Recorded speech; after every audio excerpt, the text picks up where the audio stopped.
What's up, everybody? Jason from Tastes Like Music here.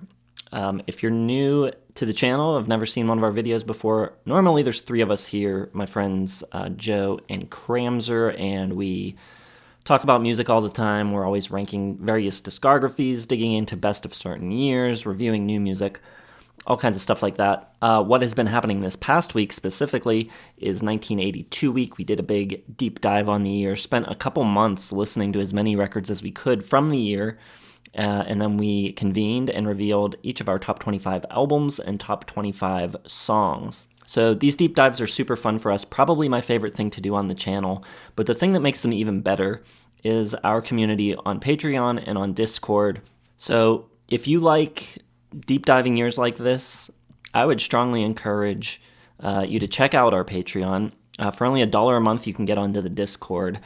And basically, it's just a bunch of like-minded people talking about music pretty much 24/7. I'm on there, Joe's on there, Cram's on there occasionally, so you'll kind of get our real-time thoughts on things that we're listening to, and you'll also get a ton of suggestions for things to check out from all of the people on there. There's people from all over the world, really cool, and it's helped, I think, me and Joe and Cram a lot in being able to dig a little deeper than we would otherwise. It gives us some direction and some guidance. In addition to just using Patreon and Discord to discuss things, a bunch of us have also gotten on to Rate Your Music together. We all have accounts, and we have kind of taken a collection of the usernames, and using that, we're able to sort and make charts and see how people specifically in our community feel about certain records. So in this video, if you didn't see the 72 one, we did the same thing. We're turning it over to our patrons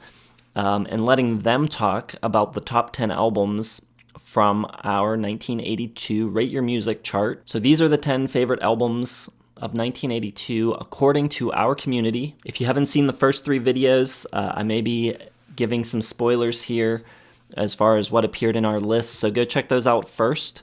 But let's get into it. Number 10 is the only record in the top 10 that didn't appear on any of the three TLM hosts' lists. It is a record by a band that we covered a long time ago on the channel, did their listography ranking the early days of the channel. We've got Love Over Gold by Dire Straits, and here to talk about it is Tavi. Hello, I'm here to talk about that Dire Straits album, Love Over Gold, which made it to the poll. Happy to be here. One of my 5 stars of the year 1982, and my personal favorite Dire Straits album as well. This is just Dire Straits experimenting with longer song lengths. Just has a great playing. They're really monster musicians in this one, and almost has this prog rock or art rock vibe to it. Not sure which or both, but just plenty of atmosphere, and perhaps not the most immediate album of all time, but I think it sounds amazing. Just a great mix, and love the big toms on the drums and snare, and obviously Knopfler's guitar sounds absolutely amazing as always. So 5 songs, starting with Telegraph Road, my song of the year. Just awesome, plenty of dynamics, changes it up, and the guitar solo pretty much in the end is just so awesome, and just a few minutes of him slaying his electric guitar. And yeah, then we go to Private Investigations, and it's more low-key, very atmospheric, and there's this like that detective style of storytelling to it. And then in the middle it's Industrial Disease. Just it's great, perhaps my least favorite of the album, but it's like this Walk of Life before Walk of Life really, and it in a way perhaps destroys a bit of the atmosphere down by the other songs, but it also gives the nice variety to it, so it's perhaps needed in the album. And title track is just beautiful. Love the instrumental in the end, and Closer, It Never Rains really rocks, and There's plenty of Knopfler's lead guitar and organ, and so cool. I'm really happy this made it to the top 10 in the bowl. This is a total Tavicore album. One of my favorite sounding albums, honestly. It's so killer, and it's a more adventurous, perhaps, by Dire Straits' own standards. Yeah, I want to thank Tastes Like Music for including me, and kiitos ja näkemiin. All right, thank you, Tavi. Up next, number 9 for the year is a record that only made one list. This was on Joe's. Came close to making my list as well, but just fell a little short.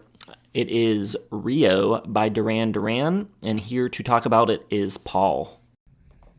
Paul here with my review of Duran Duran's Rio from 1982 for Tastes Like Music. Couple things worth mentioning before getting into the music. It has a terrific album cover, which was apparently, at least the design of which was inspired by older cigar box artwork, and I think it just works well. It's a classic cover. Also, you can't really mention Duran Duran and specifically this album without thinking about envisioning the music videos, specifically of Hungry Like the Wolf and Rio. Every time I listen to this album, I think of those videos, you know, the table turned up, exotic women, members of the band on a boat in Rio. All really good stuff. One of the artists that took music video making seriously and really popularized the genre and MTV as a whole. From what I can tell and what I've learned is that Duran Duran largely shares songwriting duties and, you know, works together in revision of their parts and the mixing and mastering. And I think that really pays off well on this album. In particular, I really like the bass work by John Taylor throughout this album. The album kicks off with one of the hit tracks, the album title track, Rio. It does fade in, but it's used to good effect, doesn't mess around too much, and gets into the verse almost immediately. Strong, bouncy bass line throughout. Nice use of the sequencer of the synthesizer, but certainly we're not leaving the realm of rock here on this album. This also features Andy Hamilton's saxophone, which fits really well, along with some great sing-along lyrics. After that, you get into more of a rocker with My Own Way. It just keeps the pace going of the album pretty well. Lonely in Your Nightmare has a great opening riff and verse. Kind of almost wouldn't feel out of place on a REM album, kind of earlier REM or later Cure. Nice reverby guitar and shimmery feel, along with a catchy chorus. Of course, Hungry Like the Wolf, another one of the hit tracks. I think it's worth mentioning, it's very brief, but just the very beginning of the song, there's a little giggle, which I guess was Nick Rhodes, who plays the keyboards in Duran Duran. It's his girlfriend. But I think it really captures the essence and fun of the entire record. You know, it's easy to imagine that giggle is, you know, the woman on the cover artwork, and it's a lot of fun to listen to. We've heard it so many times that it's easy to forget that it's really a well-crafted song, very catchy, nice lyrics. I Smell Like I Sound, almost like synesthesia. Yeah, Simon Le Bon is maybe a little underestimated for writing great, clever lyrics that, you know, are memorable. Hold Back the Rain is maybe a little bit more in the synth pop, which there's quite a bit of in 1982. A little bit more of a harder New Order-ish beat, but keeps the vibe going for sure. New Religion, a bit moodier, more gothic, more driven by guitar, and you know, maybe one that you don't think of immediately. It wasn't a single, but it's a brilliant track, unheralded, I think. Save a Prayer, probably my favorite song on the album. It's really a masterpiece, almost some Eastern melodies over the sequence synthesizer. You have wistful lyrics about kind of a shorter relationship. And yeah, you can just kind of fall into this song And I think the chauffeur really it's a bit more stripped down for Duran Duran, acoustic guitar, but it's a fitting coda. I hope you enjoy Rio as much as I do, and if you haven't listened to the album as a whole in a long time, check it out. Thanks, Paul. Number 8. This one made only my list, somewhat surprisingly, but it was in my top 5. My number 5 got Avalon by Roxy Music. Talking about that record today is someone who you may recognize from the 1972 video. We've got Zach. Hi y'all, this is Zach, here to talk about Avalon by Roxy Music. But first, a quick shout out. There's another member of our community that likes this album just as much as I do. They're a little bit more camera shy, but this one's for you. So, this is Roxy Music's last album, but it's the first one I heard. And the main reason I love this album is the wonderful sound of the album. And it's a little hard to describe what makes it up, but you've got the guitar of Phil Manzanera and the saxophone all over this of Andy McKay, as well as some great synth work by Brian Ferry, and honestly some really great session work. For instance, the bass on The Main Thing, or the drums just in many locations. They really found some great players to supplement and fill out that sound. Sounds really cohesive and very smooth and a little tropical. They recorded the album in the Bahamas, and you can kind of hear that sound kind of impacting their songs.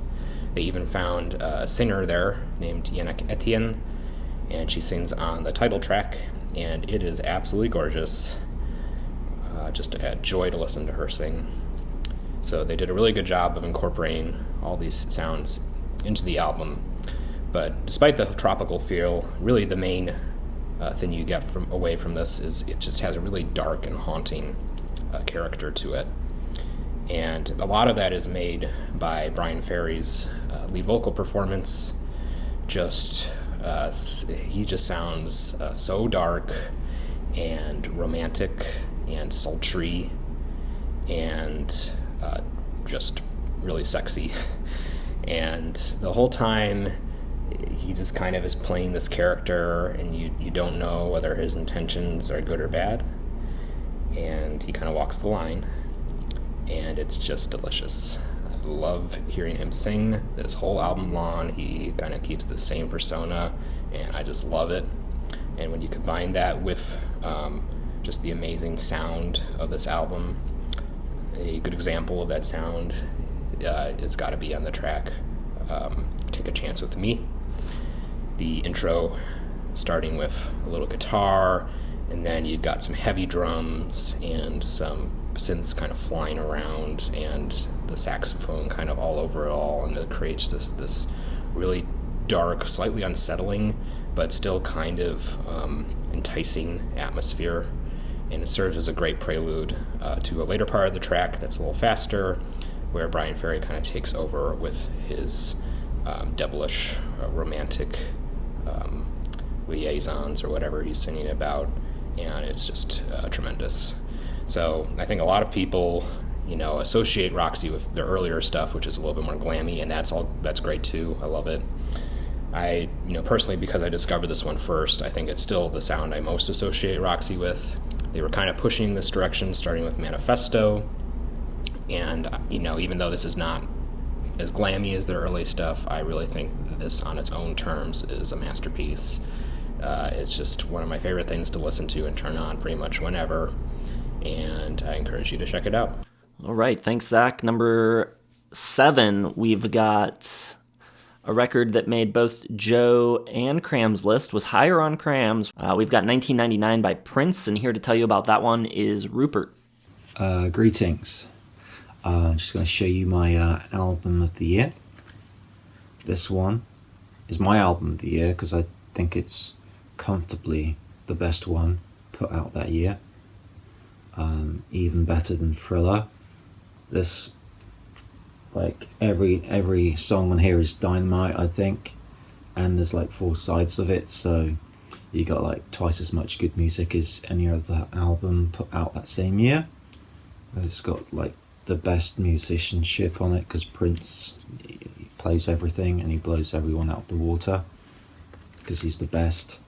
I just think this album's just a stunner. It's one of his most enduring works, and yeah, one of the very best albums put out in history. So yeah, that's my pick for 82. Thank you very much. All right, thanks, Rupert. Number 6, coming in, a record that only made Joe's list, was nearly his winner, was in his top 5. We've got The Dreaming by Kate Bush. Here to talk about that one today is Cam. Hey, what's up, y'all? My name's Cameron. I'm using Zoom because I'm an asshole. We're gonna get into it. For the 82 albums of the year, my favorite is Kate Bush's The Dreaming. Her follow-up to Never Forever, and what a follow-up it is. Some of the best production I've ever heard. Lots of great instruments, very unique for the time, and even now it's like light years ahead of anything else. Like, how many pop records have a didgeridoo on it? I don't know, probably not a lot. If they do, it started because of this album. Her vocal performance is sublime. She can do many great voices and accents, but also sing extremely strongly. Let's go with that, sure. It's perfectly paced. It's not too long, not too short either. It gets to the point, but lets you soak it in and get immersed in it. A very powerful songwriting as well. Also very fun songwriting and dark songwriting as well. But the tones go like butter. The tones like chocolate and peanut butter. That's a better term. Because it's both really dark and like quirky and weird, but it doesn't feel, there's no whiplash is what I'm saying. Like you can go from There Goes a Tenor to Get Out of My House and not think, what the hell, where'd this come from? You just be like, oh yeah, it's part of the album and it works. There's no tonal inconsistency, sorry, at all. My favorite track is, speaking of, Get Out of My House. Amazing guitar work, powerful, crazy ass vocals from Kate, and I love it to death.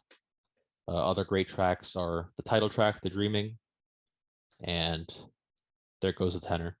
Great songs. It's both a culmination and a stepping stone for her work.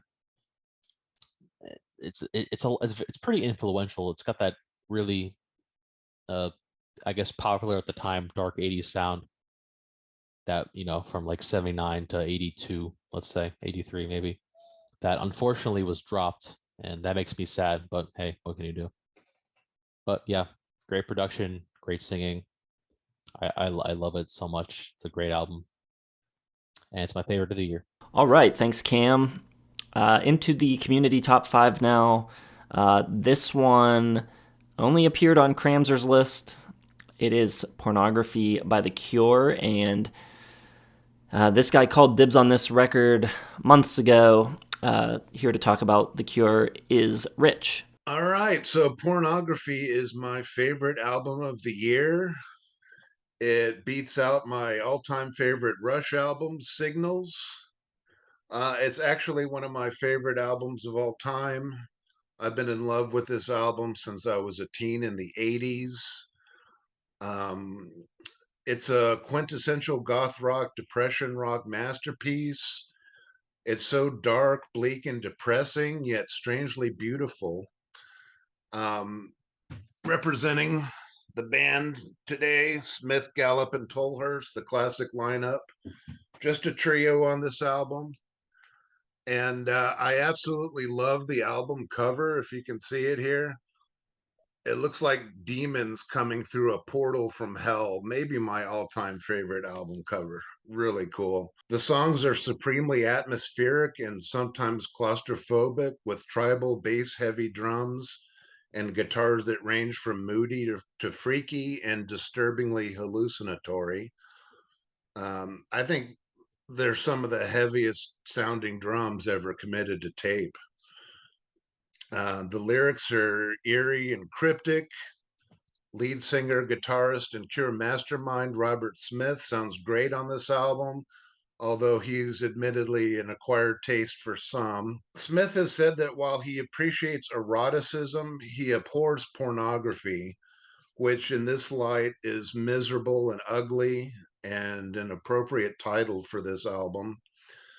The Cure were going through quite a lot of turmoil at the time they recorded it, and also going off the deep end on drugs, which explains a lot. The band was disintegrating, and Smith was on a kamikaze mission to make the ultimate fuck off record, a grand final statement before the band destroyed itself. Um, the album opens with the super intense 100 Years, in which Smith wails, "It doesn't matter if we all die," and over, we die one after the other. Real scene setter there.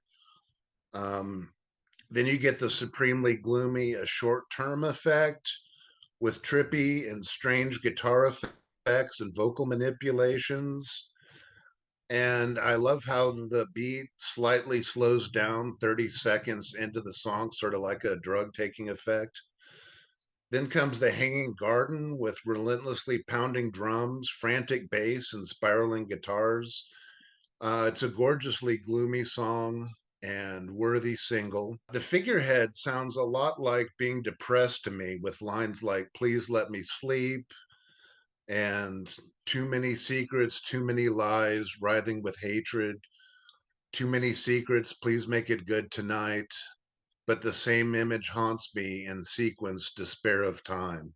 I will never be clean again." Oof, just gives me chills. A Strange Day sounds like the lone ray of light coming shining through the clouds until you realize it's about no less than the end of the world. And I also love how there's a guitar solo in there, one of the few instances on a Cure song where the guitar is just playing by itself. Really cool. And then the last track, the title track, has some really freaky backwards voices. Um, the song is ugly and harrowing, and I just love it. Um, People who suffer from depression can identify with this album, and it's strangely comforting to have those feelings validated, knowing someone else has been there. But the main reason I listen to this album is because I think the music is just fucking brilliant. And obviously, 5 stars. Thanks, Rich. Number 4 on our list is one that did really well with both Joe and I. It is Imperial Bedroom by Elvis Costello, and we've got James to tell you about it. It's hard to think of an album that was less in keeping with such contemporary hitmakers as Adam Ant or Culture Club, much less Michael Jackson or Prince, as was that of Elvis Costello and the Attractions' Imperial Bedroom, which of course is a shame, as this album endures and rewards like few albums from that or any other era. There it is, right there. What is so powerful and engaging about Imperial Bedroom is the sheer intelligence that draws from each of its 15 songs. The wordplay, the sheer cleverness of the lyrics. But this is very much an album by both Elvis and the Attractions. The band is superb on this album, never better, and thrive on all the exciting and challenging new arrangements. Now, Elvis has always been such a winning and memorable lyricist, the smart-ass kid brother of Bob Dylan, if you will. But he really kicks it up a level here. And speaking of Dylan, and I will speak of Dylan, Joe, in his recently published and very entertaining book, The Philosophy of Modern Song, Bob called Elvis and the Attractions the very best band of their generation, light years better. He noted that Elvis possessed nothing but high-level belligerence. Yet the success and power of songs like Pump It Up, Dylan notes, gave Elvis the opportunity to expose what Bob called this gigantic musical soul of Elvis Costello, and to blow through all kinds of genres like they're not even there. Now, in his first albums, created the image of Elvis that we all know best. The angry young man, spitting out powerful, clever tunes of anger and revenge from behind his Buddy Holly glasses. Explosive, contemporary pop. But on Imperial Bedroom, this is his seventh album, Elvis uses the studio as an instrument. And for the first time, none of these songs were road tested on the road. His longtime producer, Nick Lowe, was asked to stay at home, and Elvis enlisted instead the longtime Beatles engineer, Jeff Emerick, to produce the album. And there, of course, the Beatles right up there. It is often said that Imperial Bedroom is the most Beatlesque album from Elvis, which is true enough. But it also explores Baroque elements, strings, country touches, even Parisian street music. It just swings. It really grooves, and every song is different from every color and texture that is offered. And most importantly, Elvis on Imperial Bedroom is for the first time in a contemplative mood. This is not the Elvis of old. This is Elvis drawing on that soul identified by Dylan, who is just standing back and observing, Elvis calling down home truths. Now that sounds kind of boring and uninteresting, but it's not. The songs are very clever, captivating, and challenging.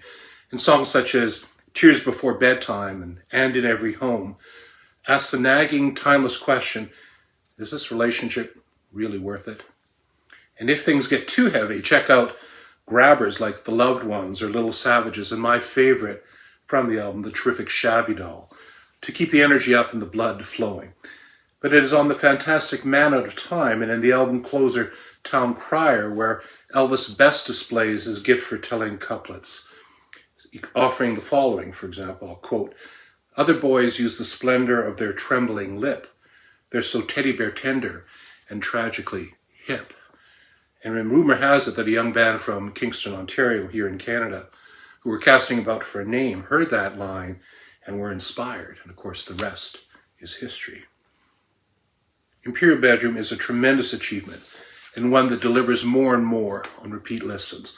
5 stars for Imperial Bedroom by Elvis and the Attractions, the masters of intelligent, engaging power pop. Thank you. Thanks, James. Up next, number 3, another record that was on Joe and I's lists. We've got Shoot Out the Lights, and we've got very special guest, Dylan CV, who you may remember from back on the Recommendation series, to tell you about Richard and Linda Thompson. Hey everyone, Dylan CV here. Really excited to be back on the channel. This is pretty awkward. I'm actually at Kramzer's place right now while he's at work. I just watched the debate that he and Joe had about Mick Taylor and Ron Wood, so I'm trying to find the drugs that he took right before filming it. Whatever they are clearly a detriment to his mental health. He's probably gonna get back any second, so I'll try to keep this somewhat quick. But I do want to say a few words about Richard and Linda Thompson's 1982 unbelievable album, Shoot Out the Lights. It's a great enough album on its own right if you don't know the context of how and when it was made, but I think it definitely gets a boost if you do know the context of it. If anyone isn't aware of the circumstances surrounding Shoot Out the Lights, the basic cliff notes are that Richard and Linda were married whilst making it and were not married very shortly after making it. So it's often one of the core records discussed when people talk about great divorce albums. The gold standard of divorce albums for a lot of people is Bob Dylan's Blood on the Tracks, which is one of my favorite albums of all time. And what I love about that record is Dylan's ability to convey every emotion and coping mechanism that comes along with the dissolution of a long-term relationship. You know, he touches on bitterness, both irrational and understandable, regret, confusion, so on and so forth. You get the same dynamic on Shoot Out the Lights, admittedly without as much poetic verbosity, but this time you have both parties involved and trading off lead vocals to tell their story, kind of like John and Yoko's Double Fantasy in a way. I believe that Richard and Linda co-wrote Did She Jump or Was She Pushed? But other than that, Richard wrote all the lyrics. even the songs that Linda sings, but it's not as if the lyrics don't apply to her voice and her feelings, which in some ways makes it even more of a stunning and daring achievement on Richard's end as a songwriter. So ultimately, you can argue that this album conceptually builds upon what Dylan did on Blood on the Tracks by expanding its emotional weight and emotional intelligence into a full blown conversation. And the songwriting on this record is fantastic. So many great one liners across the board. When my heart breaks, it breaks like the weather. Lying in a pool of herself with a twisted neck. That song in particular, Did She Jump or Was She Pushed, is probably my favorite full set of lyrics. Just a really dark, evocative story that could take on a few different meanings. And I'm also a fan of the way that certain lyrics juxtapose and interact with the music. There's one particular moment in Walking on a Wire where Linda sings, I wish I could please you tonight, and Richard answers with this extremely gnarly guitar lick. And that really highlights a lot of the album's main themes. Richard's guitar playing in general on this album is just masterful in every way. It's one of my favorite guitar albums of all time, albeit in a different way that, you know, Zeppelin 4 or Are You Experienced is. The first three tracks, Don't Renege on Our Love, Walking on a Wire, and Man in Need, all feature incredible performances. I think the musical centerpiece of the album is the 1-2 punch of the title track and Backstreet Slide, the two really impressive instrumental workouts. Backstreet Slide has this ridiculous melodic and rhythmic turnaround near the end. It's got amazing playing from Dave Pegg on bass and Dave Maddox on drums. And Richard soloing on the title track is like this crazy mix of like David Spinoza and Mark Ribot, like beautifully melodic at times, but it's also always on the verge of falling apart. And that juxtaposed against the major key, kind of straightforward melodies and riffs is so brilliant, so ahead of its time. I think on the surface, a lot of these songs do feature melodies, soundscapes, progressions that sound really straightforward, but in almost every song, there's at least one moment where some aspect jumps out and shakes you. And especially Don't Renege on Our Love, most of it sounds simple as simple can be, and then out of nowhere in the last chorus, Richard hits this super unexpected dissonant note, and the whole vibe totally shifts. And there's so much tension across the record that's created by these contrasts, and I think because of that, the overall kind of unfussy soundscapes and production ends up playing a major role in aiding it really, really nicely. There's so many other things I could say about this album. I do need to shout out the closer, Wall of Death. Much like Blood on the Tracks closes out with Buckets of Rain, this beautiful amalgam of resignation and subtle anguish.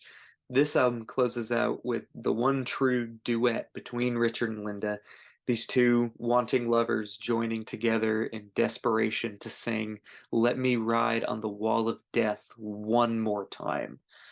Not to mention lines like, you're going nowhere when you ride on the carousel, and maybe you're strong, but what's the good of ringing a bell? The switchback will make you crazy.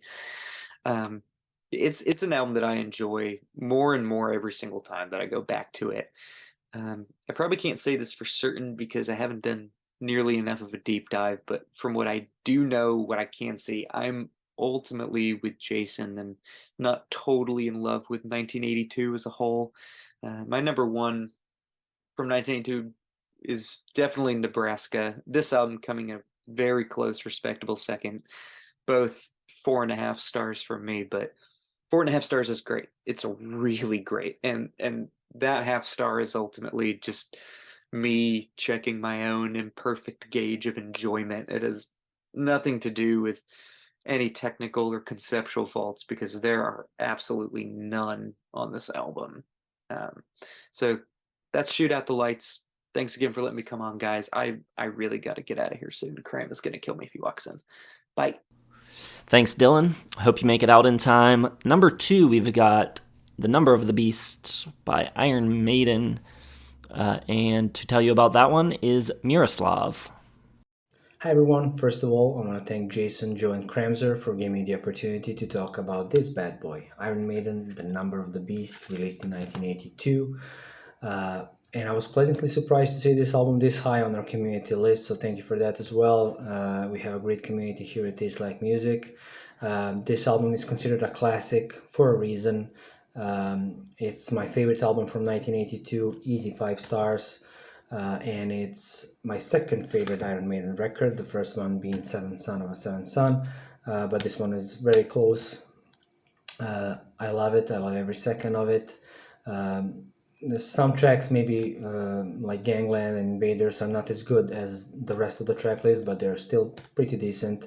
And recently I actually saw they released a 40-year anniversary edition of the album, and they decided to cut Gangland from it and replace it with Total Eclipse, which I actually prefer. Either way, this album is important to me because it was the album that introduced me not just to Iron Maiden but to heavy metal music in general.